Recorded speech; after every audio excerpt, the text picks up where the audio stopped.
Wow, Hollywood's Tracy Scoggins. If that ain't a piece of fried chicken that can fly through the air and twirl and come up out of the water and not lose her point of focus on the bottle she's supposed to pick up or something like that, I don't know what is.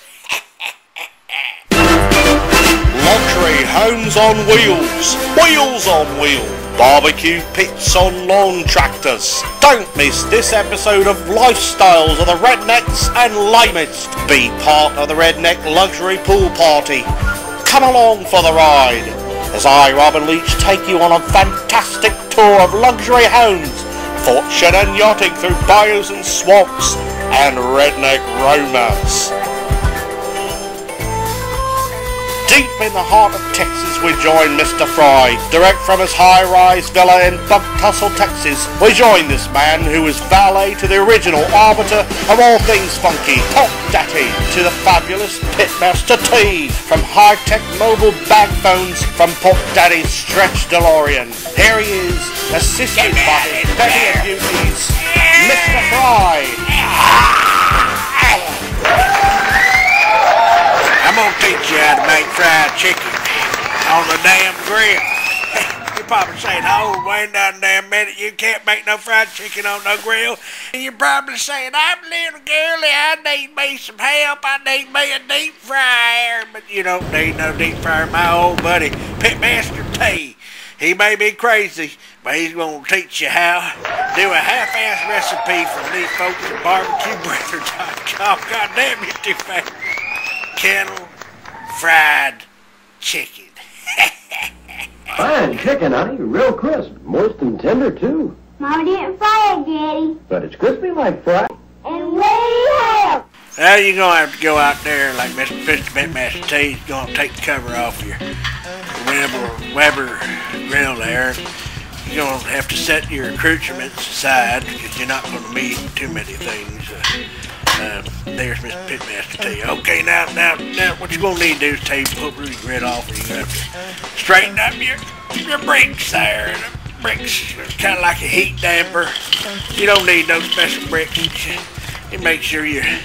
Oh, now we're going to I double stitch that some bitch for old Pitmaster T. Oh, you can't get it open, can you? No. Hold it.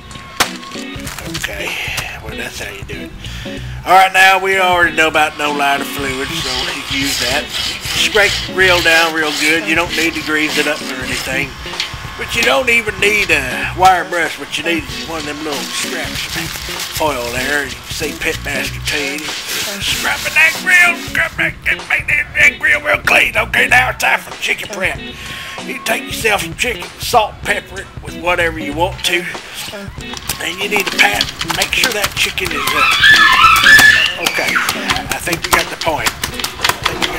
Stop it. Now you go on to the flour. Flour dredge. Flour. Then we're going to need a baby spoon.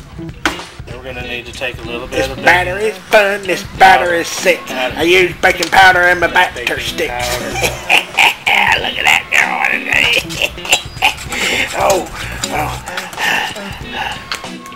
There's adding the bacon. Make sure you use that baking powder. Mix it all up in there. Make sure you. Oh boy, it's dusty. If you get a little dust on the backsplash, just wipe it off there like my friend Pitmaster T does. Now, as you can see, Pitmaster T's dusted his chicken a little bit. Now the batter. Mix you up a little egg. That's like a baby chicken. A little baking powder and that baby spoon. A little milk. What that right there? What you got going right there? That's just baby batter.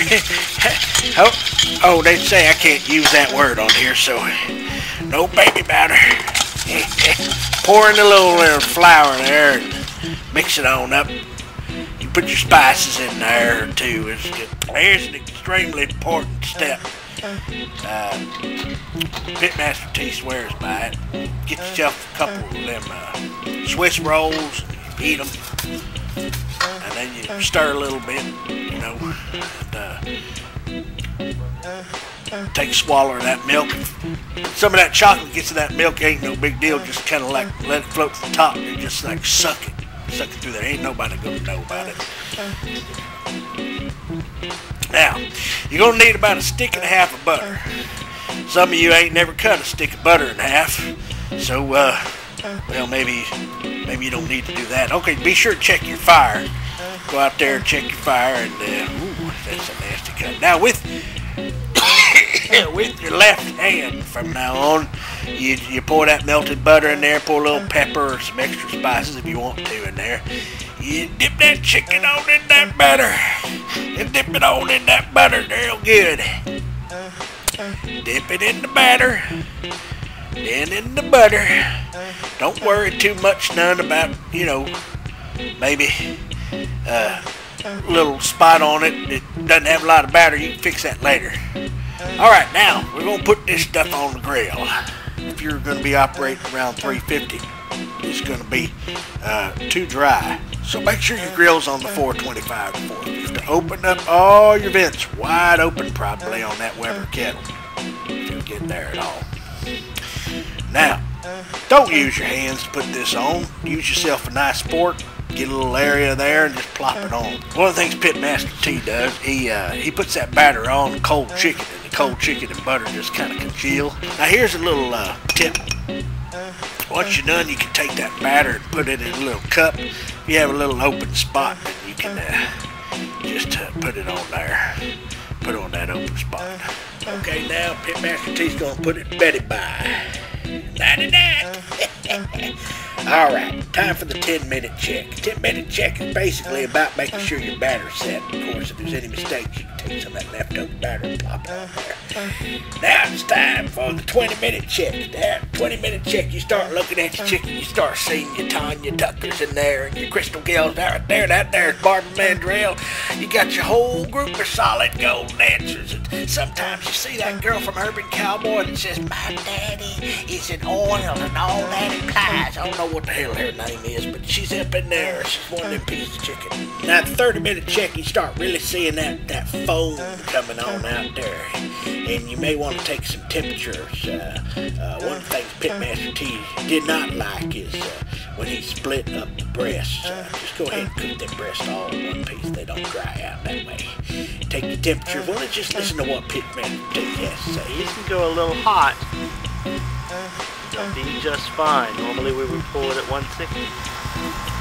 And normally, like I said, you pull them chickens at 160, but you can go on up to 200 because you're cooking so hot and fast, it ain't gonna matter, it's gonna dry out. Fondle it. Oh, he stuck it to Louise Mandrell, I'm telling you.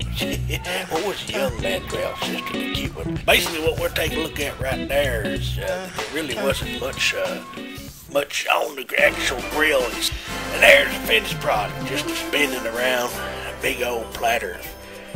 Well, kettle fried chicken. Pitmaster T style. Look at them. Oh, that just makes my juice, that makes my juices, nooks and crannies all, slippery and slidey up in there.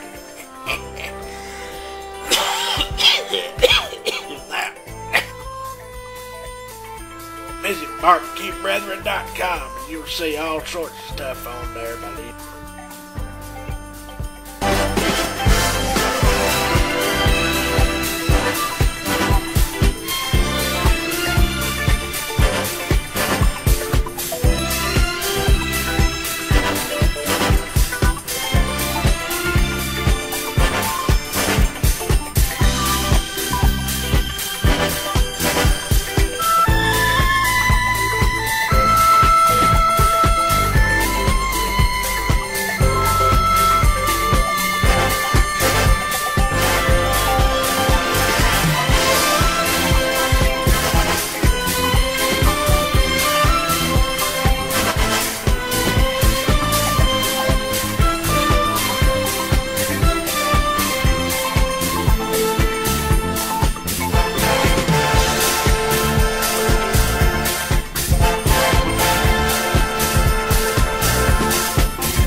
Thank you for visiting Mr. Frey here and visiting us here in the Pitmaster T and I. fryer on.